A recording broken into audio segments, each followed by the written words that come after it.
ბრმა ბერი იულიანე. იმავე აბა თეოდოსის კინოვიაში ერთი ბრმა ბერი ცხოვრობდა. წარმოშობით არაბი იყო, სახელად იულიანე ერქვა. იგი იერუსალიმის პატრიარქ მაკარიზე დაბრკოლდა და ეჭვობდა, შეიძლებოდა თუ არა მასთან ლიტურგიულ ერთობაში ყოფნა.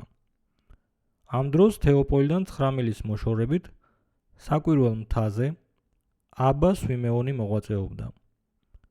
აბა იულიანემ მას შეუთვალა: მე ბრმა ვარ და არ ვიცი სად წავიდე.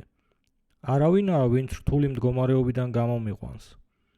ვეჭვობ ვიყო თუ არა მაკარისთან ერთობაში. ამიხსენი აგრეთვე მამაო, როგორ მოვიქცე შემცოდე ძმასთან მიმართებაში. ისევე როგორც იმ ძმასთან, ვინც ფიცითაა მასთან შეკრული. აბა სვიმეონმა უპასუხა: არსად წახვიდე შენი საცხოვრებელი ადგილიდან და არ იფიქრო წმინდა ეკლესიისგან განდგომა. მასში ღმრთის მადლით არაფერია უჯერო. ამასთან ერთად იცოდე ძმაო, რომ თუ თქვენს მონასტერში მსხვერპლშეწირვის დროს ვინმე შესწოდავს, იქ თქვენ ყავთ ერთი ბერი, სახელად პატრიკიოსი, რომელიც სულ ბოლოში დგას, დასავლეთის კედელთან. ის კითხულობს პროსკომედიის ლოცვას და ეს ლოცვა როგორც წმინდა მსხვერპლი ისე შეიწირება.